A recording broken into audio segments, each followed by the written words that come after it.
हरे कृष्णा। कैसे हो आप सभी लोग? आशा करती हूँ आप सभी परम मंगल में होगे, स्वस्थ होगे, अच्छे होगे। आशा करती हूँ आप सभी के नवरात्रे बहुत अच्छे जा रहे होंगे और समय इतनी जल्दी जाता है पता ही नहीं चलता। ऐसे नवरात्रे आए और ऐसे ही नवरात्रे जाने वाले हैं। अब नवरात्रि अपने विश्राम की तरफ है। अगर आपने 9 दिन के व्रत रखे हैं बहुत अच्छी बात है, लेकिन अगर आपने 9 दिन के व्रत नहीं रखे तो लास्ट के जो 3 व्रत होते हैं, आज ही जब मैं देवी भागवत पढ़ रही थी तो ये चीज मैंने आज ही नोटिस करी है कि जो लास्ट के 3 व्रत होते हैं, अगर हम वो 3 व्रत रख लेते हैं तो हमें पूरे 9 दिन के व्रत रखने का पुण्य प्राप्त होता है। जैसे कि माघ मास आपने सुना होगा या फिर कार्तिक मास सुना होगा, और बहुत सारा उसमें आता है कि कार्तिक के चमत्कारी 5 दिन की, कार्तिक के पूरे महीने अगर हमने कुछ नहीं करा तो लास्ट के अगर ये 5 दिन कर लेते हैं तो फिर हमें सारे फल की प्राप्ति होती है। ऐसी ही नवरात्रि भी होती है। पूरे नवरात्रे, चाहे आपके पीरियड्स आ रहे हो, चाहे कुछ आ रहे हो, आपने पहला व्रत नहीं रख पा रहे हो, पूरे 9 दिन के व्रत नहीं रख पा रहे हो, लेकिन लास्ट के अगर आप 3 व्रत रख लेते हैं और चौथे व्रत में मतलब 3 व्रत रखने के बाद 10वीं तिथि पर अगर आप हनुमान जी की पूजा अर्चना वंदना कर लेते हो तो आपको पूरे नवरात्रे व्रत रखने का फल प्राप्त हो जाता है। ऐसा हमारा देवी भागवत में वर्णन है। अब लास्ट के 3 व्रत कौन कौन से होते हैं? तो सप्तमी तिथि से व्रत का प्रारंभ होता है। सप्तमी तिथि पर आप व्रत रखेंगे, अष्टमी तिथि पर आप व्रत रखेंगे, 9वीं तिथि पर आप व्रत रखेंगे। अब आप कहोगे दीदी हमारे यहाँ पे तो अष्टमी पूजी जाती है या फिर हमारे यहाँ पे 9वीं पूजी जाती है। देखो, चाहे बेशक आप अष्टमी की पूजा करो या 9वीं की पूजा करो, नवरात्रि में 9 दिन और 9 रातों का बड़ा विशेष महत्व होता है। जब हम बहुत छोटे थे ना, हमें शास्त्रों की इतनी नॉलेज नहीं थी, तो हम लोग क्या करते थे कि 9वीं वाले दिन कंजक हम लोग पूज लेते थे। कंजक पूजने के बाद शाम के समय हम लोग चौकी भी हटा देते थे, मतलब शाम होने से पहले चौकी वगैरह हटा देते। तो यही होता था हमारे एरिया में, यही होता था, ठीक है ना।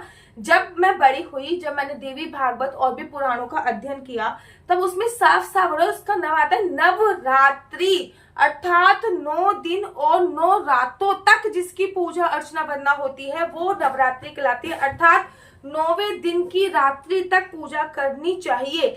बेशक 9वें दिन आप अपना व्रत का पालन कर सकते हो, व्रत को खोल सकते हो। वैसे तो शास्त्रों में ये वर्णन आया है कि 9वें दिन भी आपको व्रत रखना चाहिए। हाँ, एक समय थोड़ा सा भोजन पाकर, भोजन भी अर्थात प्रसाद स्वरूप, जो आपने कंजक की जमाई है वो प्रसाद स्वरूप खा के आप अपने व्रत का पालन कर सकते हो। लेकिन ये नहीं कि 9वें दिन आप बार बार भोजन कर रहे हो। पहले सुबह कंजकों के साथ, पहले कंजकों ने खाना खाया फिर आपने खा लिया। आपको पता है ना कंजक कैसे पूछते हैं, यहाँ पे कंजक खाना खाती हैं, आपका भोजन ग्रहण करते हैं, प्रसाद ग्रहण करते हैं, वहीं पे बैठकर आपको प्रसाद ग्रहण करना होता है कंजकों को जाने के बाद, ठीक है ना। और शास्त्रों में तो इतना तक वर्णन आया है, अगर पत्तल में कंजकों ने खाना खाया तो उनकी जो जूठन बच जाती है, अगर आप वो ग्रहण करते हो तो सही मायने में आपका जो व्रत होता है वो मान्य होता है। भटक रही हूँ, अगर आप मुझसे बोलोगे तो मैं इस पे भी वीडियो बना दूंगी। आज का वीडियो तो केवल इसी पे आधारित है कि अंत के जो 3 व्रत होते हैं वो होती है सप्तमी तिथि, अष्टमी तिथि और 9वीं तिथि पर, ठीक है ना। इस पर आप फलाहारी रखकर व्रत रखिए, और फलाहारी भी नहीं रख सकते तो देवी भागवत में ये भी वर्णन आया, आप नक्त व्रत रख सकते हो। नक्त व्रत क्या होता है? नक्त व्रत अर्थात आप एक समय भोजन भी खाकर व्रत रख सकते हो। अगर आपके शरीर में ये सामर्थ्य नहीं है कि मैं 3 दिन भैया फलाहार खा के नहीं रह सकती, वैसे तो नवरात्रि के व्रत में कुट्टू का आटा, समा के चावल, ये सब खाने की छूट होती है, लेकिन फिर भी आप भोजन खाए बिना नहीं रह सकते, क्योंकि कलयुग में अन्न में ही मनुष्य के जो प्राण होते हैं वो समाहित होते हैं। आप अन्न खाए व्रत नहीं रख सकते तो आप सप्तमी तिथि पर सूर्यास्त के बाद एक समय भोजन कर सकते हो, तो ये नक्त व्रत की श्रेणी में आता है। ऐसे ही अष्टमी तिथि पर सूर्यास्त के बाद एक समय भोजन कर सकते हो। ऐसे ही 9वीं तिथि पर कंजके जमाकर आप एक समय भोजन कर सकते हो, उस दिन फिर आपको शाम को भोजन नहीं करना। तो ये जब आप 3 दिन का व्रत रखोगे ना तो आपको पूरे नवरात्रों के व्रत रखने का पुण्य प्राप्त हो जाएगा। ऐसा देवी भागवत में बहुत सुंदर वर्णन आता है। और जो भी लोगों ने 9 दिन के व्रत रखे हैं या आगे पीछे के व्रत रखे हैं, याद रखो, जैसे कि आप वैष्णो देवी जाते हो और आप अगर भैरव बाबा के मंदिर नहीं गए तो आपका व्रत जाना आधा अधूरा माना जाता है। वैष्णो देवी गए लेकिन अगर भैरव बाबा के दर्शन नहीं करें तो यात्रा आधा अधूरी मानी जाती है। वैसे ही नवरात्रों में 9 दिन के व्रत करें लेकिन 10वें दिन अगर हमने हनुमान जी की पूजा अर्चना वंदना नहीं करी तो व्रत आधे अधूरे माने जाते हैं। जैसे कि जब हम 9 कंजके पूजते हैं तो 1 या 2 लांगुर हमको रखने चाहिए। 1 लांगुर हो गया, एक हनुमान जी का स्वरूप हो गया, 2 लड़के रखने, 2 लड़के भी कंजकों में जमाए जाते हैं, उनके बिना कंजके अधूरी मानी जाती है। वैसे ही 9 दिन तक हम माता रानी की पूजा अर्चना वंदना करेंगे और 9 दिन के बाद 10वें दिन हनुमान जी की पूजा अर्चना वंदना कर ही आपको इन व्रतों का संपूर्ण पारण करना होता है। अब पारण कैसे करना है, क्या विधि है, अष्टमी पे कंजके कैसे पूजे, नौवीं पे कंजके कैसे पूजे, कंजकों को क्या क्या गिफ्ट दे सकते हैं, कंजक पूजने की सही विधि क्या है, इस पर जल्दी डिटेल में आप लोगों के लिए वीडियो आ जाएगी।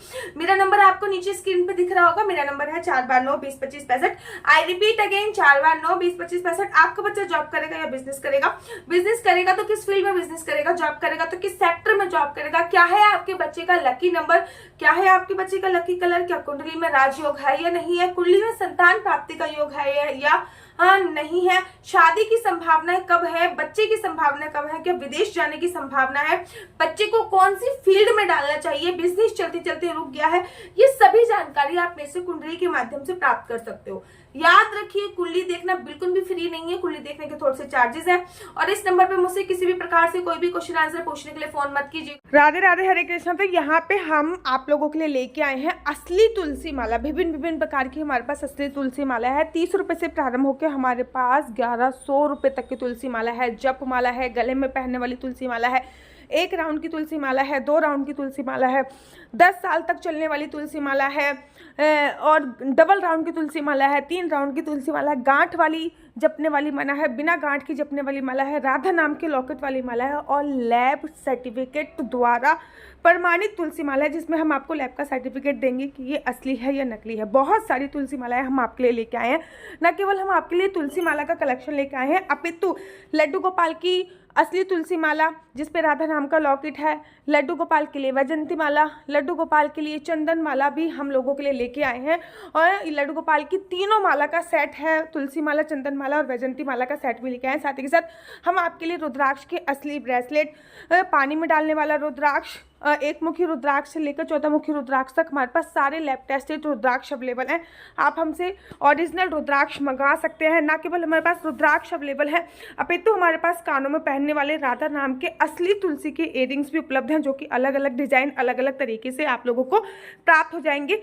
ये राधा नाम के असली तुलसी के कानों के इयरिंग्स हैं और इसमें बहुत सारी वैरायटी हमारे पास उपलब्ध है। आप जल्दी से जो नीचे नंबर दिया गया है उस पर संपर्क करके अपनी चॉइस से कोई भी राधा नाम के इयरिंग्स अपने लिए ले सकते हैं। उनके प्राइस बहुत ही सस्ते हैं, 150 रुपये से फ्री हो 150 रुपये से स्टार्ट होकर मात्र 200 रुपये तक है और यह है राधा रानी और भगवान श्री कृष्ण जी के चरण जो आपको अपने मंदिर में जरूर और विभिन्न प्रकार की अलग अलग तुलसी मालाएं आप लोगों के लिए उपलब्ध है। 30 रुपये से प्रारंभ होकर 1300 रुपये तक की तुलसी मालाएं आप लोगों के लिए उपलब्ध है। हम आप लोगों के लिए लेके आए हैं श्रीधाम वृंदावन की रज, 8 प्रकार की रज इसमें उपलब्ध है। न केवल एक सेवा कुंज की, निधि कुंज की, ललिता कुंड की, राधा कुंड की, कृष्ण कुंड की, निधि वन की, यमुना जी की, 8 जगह की ब्रज रज इसमें आपको उपलब्ध हो जाएगी। ऑर्डर जल्दी से जल्दी नीचे दिए गए नंबर से करिए, हमारे पास लिमिटेड स्टॉक है। राधे राधे दीजिएगा, ये नंबर केवल और केवल कुंडली दिखाने के लिए दिया हुआ है। अगर आपको मेरी वीडियो अच्छी लगती है तो आप अपना यूट्यूब चैनल हरि बोल को लाइक शेयर सब्सक्राइब करना बिल्कुल भी मत भूलिए। तब तक के लिए मुझे दीजिए इजाजत। राधे राधे, हरे कृष्णा, हरि बोल।